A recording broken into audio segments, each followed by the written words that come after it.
En résumé, lors d'une conférence, le sujet abordé concerne l'idée que rien ne se crée et rien ne se perd.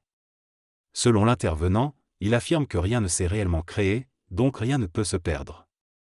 Il explique que cela signifie qu'il n'y a en réalité rien. Cependant, il précise que si l'on considère que des choses ont été créées, comme le temps et la matière, alors rien ne peut opérer ou être créé dans notre dimension à 4 dimensions. Selon lui, l'être humain est limité à ces dimensions. Et bloque ainsi l'énergie créative. Il mentionne une énergie supramentale qui est créative, mais souligne que l'être humain n'a pas de libre arbitre et ne peut devenir créateur tant qu'il reste confiné à ces dimensions. Pour devenir créateur, il faut accomplir plutôt que faire, ce qui permettrait à l'énergie créative de s'exprimer à travers l'être humain.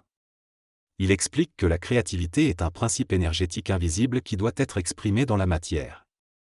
La matière elle-même n'est pas créative. Il est en désaccord avec l'idée que rien ne se crée et rien ne se perd car il pense qu'il y a quelque chose, mais il considère que tout se transforme plutôt que de se créer ou se perdre. Il affirme que lorsque l'être humain sera suffisamment connecté au plan supramental, bouddhique et divin, il sera capable de créer à partir de rien. Tout est une question de visualisation et d'illusion, et les lois actuelles ne s'appliquent pas au niveau absolu. Il estime que l'être humain sera capable de créer à partir de rien lorsqu'il comprendra la mécanique du mensonge cosmique. Actuellement, il affirme que l'humain ne fait que réincarner l'avenir dans sa créativité. Selon cet argument, l'être humain ne crée pas réellement, mais exprime simplement ce qui lui est inspiré. L'idée de créativité est une illusion, car tout ce qui est exprimé résulte de mémoire du passé ou de réincarnation de connaissances futures. Ainsi, l'être humain ne peut être considéré comme un créateur, mais plutôt comme un transformateur de mémoire. Cependant, lorsque l'être humain exprime quelque chose de nouveau qui ne provient pas du passé, on peut alors parler de créativité. Cela se produit lorsque des connaissances du futur viennent rétroactivement s'installer dans le présent. La créativité est donc associée à une mémoire future et non uniquement à une mémoire du passé. La transition vers un nouvel âge permettra aux êtres humains d'adopter progressivement de nouvelles visions, qui transformeront les mensonges cosmiques plutôt que de les détruire, afin de maintenir l'obscurité de la conscience chez les êtres en ascension. Certains individus naissent en avance sur leur temps, ce qui signifie que les autres sont encore attachés à leur époque. La construction d'une maison est une continuité de transformation de la matière, où chaque étape, comme la molécularisation du métal en acier, demande beaucoup d'efforts. Cependant, la perception de ces actions dépend de la vision de chacun. Ceux qui expriment le futur avant le temps ne sont pas nécessairement plus intelligents que ceux avec qui ils vivent, mais ils apportent de la nouveauté. L'intelligence ne se définit pas par la quantité de connaissances accumulées, mais par la capacité d'être instantané, vif et spontané. Un individu véritablement intelligent n'a pas de stratégie et exprime son intelligence de manière transparente. Le narrateur explique que l'intelligence et la stratégie sont deux choses différentes. Une personne intelligente agit instinctivement et naturellement, sans penser à une stratégie, tandis qu'une personne stratégique se connecte aux connaissances des stratèges du passé et de l'avenir pour prendre des décisions éclairées. La connaissance est limitée, mais l'intelligence est illimitée. Les personnes stratégiques ont tendance à résister au fait de laisser tomber leur bagage de connaissances, mais l'humain doit apprendre à faire confiance à sa faculté de discernement plutôt qu'à des savoirs extérieurs. Pour être véritablement intelligent, on doit créer une religion mentale où l'ego place sa confiance dans le plan supramental et l'esprit plutôt que dans des mécanismes externes. L'ego doit devenir religieux et être relié à Dieu pour prendre des décisions éclairées. Ce passage décrit une conversation avec une personne qui a peur des mots nouvelle et fusion. Selon lui, l'homme ne devrait pas se fusionner à rien, mais être le serviteur de Dieu. Il explique également l'importance de trouver le bon mot pour avancer et comprendre une situation. Par exemple, il suggère que tout être humain qui se conscientise devrait être religieux, c'est-à-dire relié à un égrégore interne plutôt qu'à un égrégore de plan mental. Il explique que la religion mentale est la capacité de l'ego à reconnaître l'intelligence, et que développer cette confiance au niveau astral est essentiel pour progresser. Il semble y avoir une contradiction dans le comportement des individus qui rejettent le collectivisme mais qui forment néanmoins un groupe et sont collectifs ensemble. Si on leur dit simplement qu'ils doivent cesser de croire en des mécanismes extérieurs pour se brancher à l'intérieur, leur ego est prêt à accepter cela. Cependant, si on leur dit que les autres ont déjà réussi à se brancher ainsi, leur ego rejette cette idée en pensant qu'ils sont tous des imbéciles. De plus, lorsque les gens refusent certains mots, ils refusent également les blocs énergétiques qui leur permettraient d'avancer. L'ego humain ne veut pas que la vérité soit révélée et cherche plutôt à continuer sa quête sans jamais la terminer.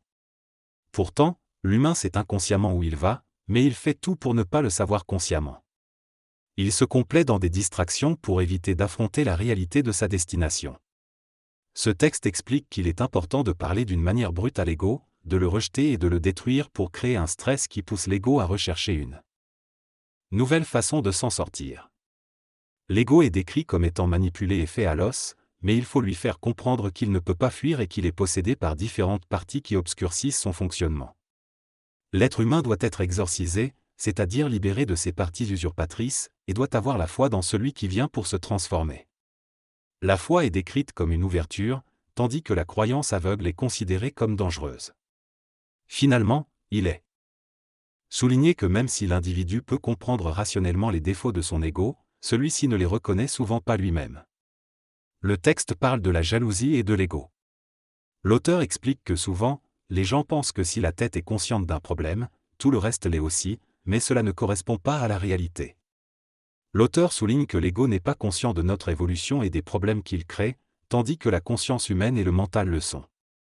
Il met en avant le fait que la plupart de ce que nous connaissons de l'ego n'est que de simples expressions superficielles, et que c'est en réalité une entité qui a vécu des souffrances et a besoin d'évoluer.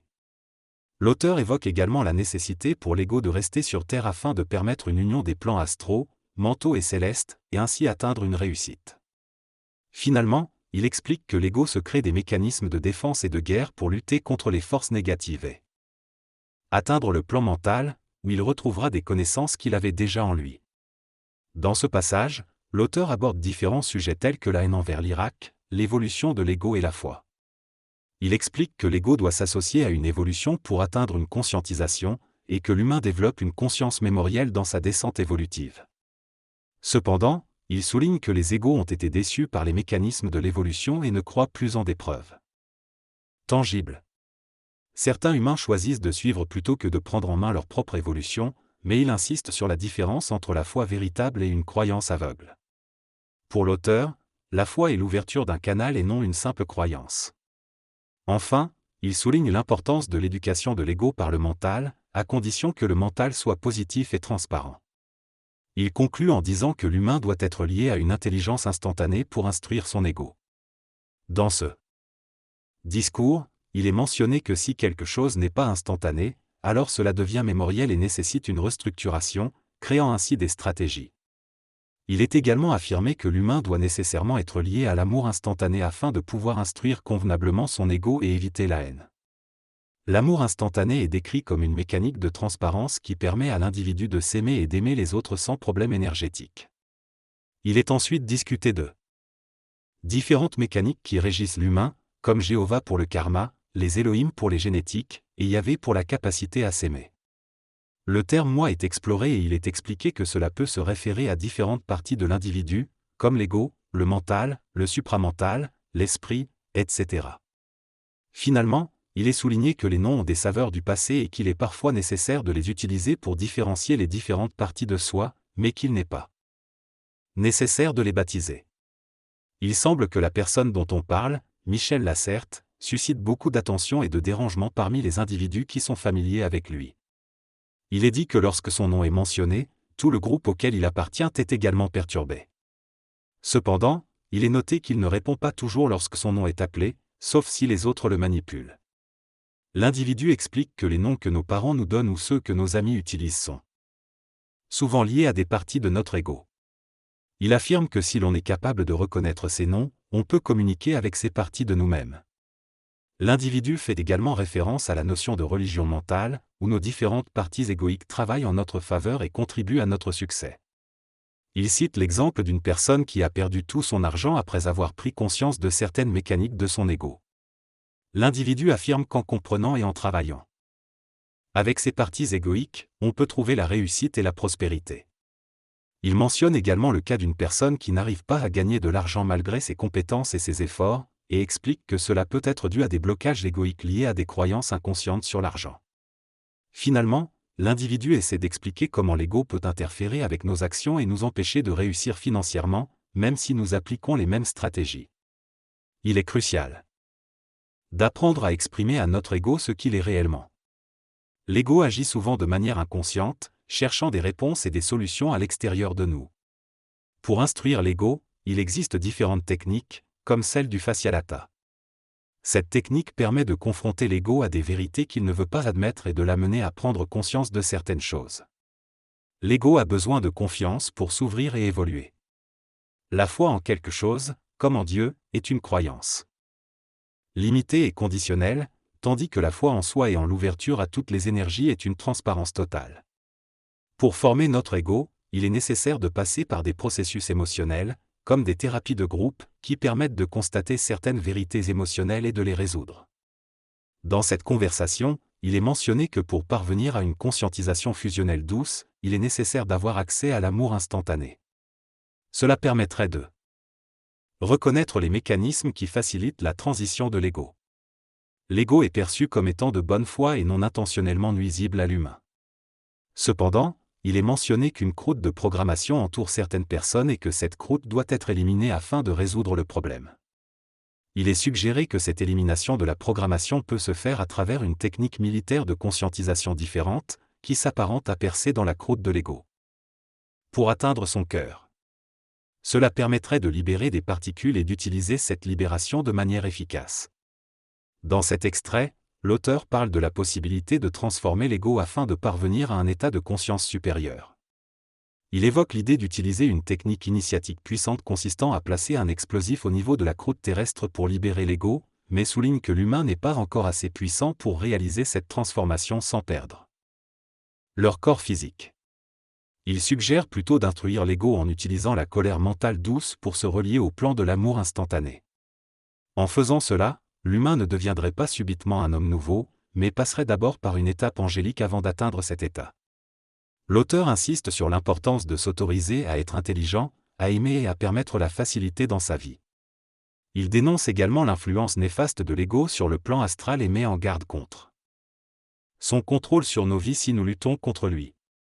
Dans ce texte, l'auteur parle de l'ego en tant que contrôleur du système endocrinien et explique qu'il est important de travailler contre l'ego pour éviter d'être malade, vieillir prématurément et s'épuiser. Il mentionne qu'il faut instruire l'ego et payer un cornet pour lui, mais sans stratégie. Il propose également de devenir l'immortel avant d'être un ange en travaillant vers une évolution sans problématique.